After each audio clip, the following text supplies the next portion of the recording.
Hello everyone, Simon here with a review of Habroxia. Habroxia is a shoot 'em up available on PlayStation 4, PlayStation Vita and Nintendo Switch. I believe it's cross-buy with the PS4 and Vita if you're going that route, and there is a physical edition available through PlayAsia. PlayAsia do some really good special editions of stuff, and this one comes with a separate CD that's got the original soundtrack on. For me, the soundtrack was good, but not like outstanding, but that is up to you if you want to splash and dash on the special edition or not.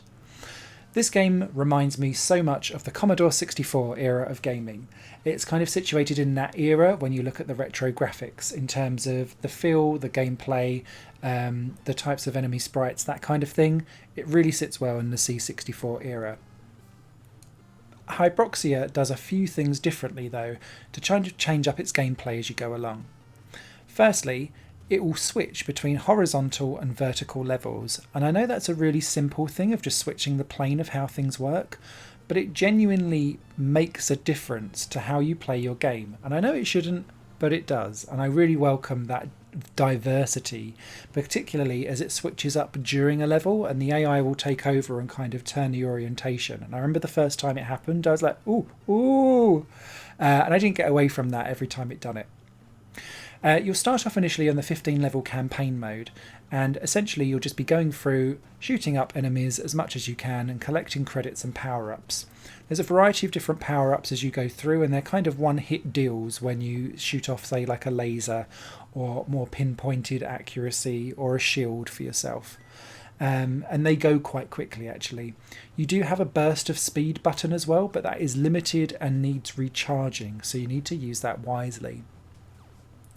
Your ship as you go through the campaign mode is completely upgradable as well, so you'll be collecting credits throughout the game, and then you'll use that to either increase your health, the range of your bullets, the power of your bullets, and how quickly like the recharge of your boost will happen, that kind of thing.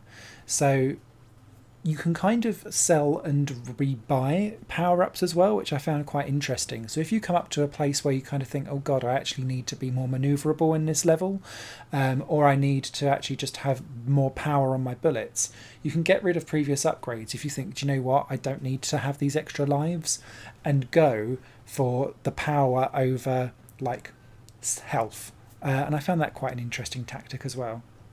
The campaign mode won't take you tons of time to get through though. The levels are quite short, the bosses are unique at the end of each one, and there's some levels that do break up the gameplay where instead of having bosses you're collecting 6 astronauts scattered throughout the levels, and they do die from friendly fire, let me warn you in advance, because that was confusing me no end. I kept killing them and then I was like so yeah, watch out for that. Once you've then completed campaign mode, there's some other additional modes that really helped prolong the game's longevity and lifespan as well. And some of that was evolving around like astronaut saving. So there's a rescue mode where you need to continue to rescue astronauts, but you've only got like 2 slivers of life and the most minimum guns possible.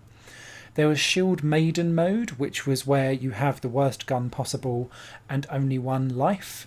And you essentially are trying to collect shields, because as more and more things come towards you, it's as if you're having to dodge the enemies rather than try and take them on and all of their fire that comes along. And you just have to kind of stay alive as long as possible.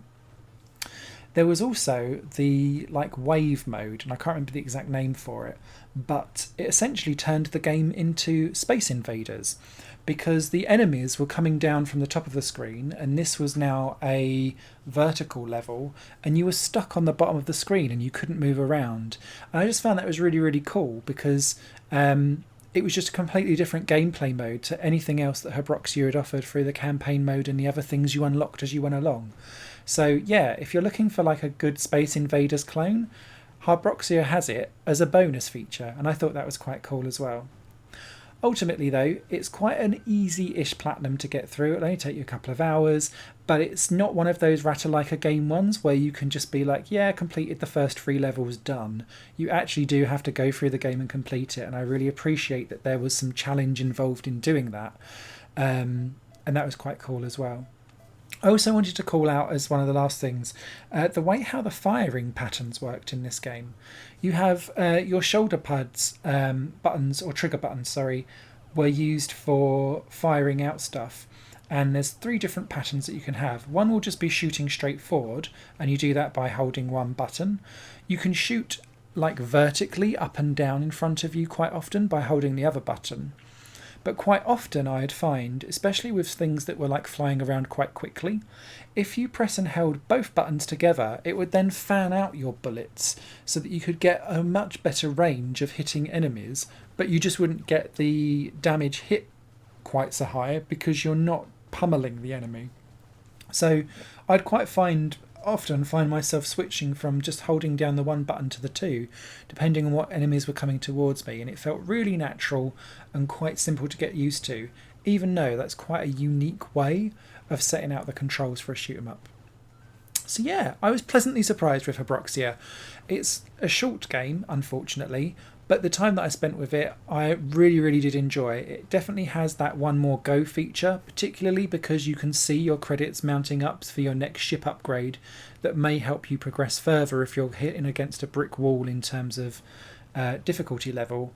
But actually, I think there's a challenge in here to strip all of the stuff out and go from scratch and see how far you can get, because there's plenty going on. So yeah, Habroxia, out now. Thank you very much for watching. Any questions, please leave them in the comments below and I'll get back to you on them. But yeah, happy shoot 'em up. And this makes me now very fond to go and get out my Commodore 64 and have a go with it. Take care all. Bye.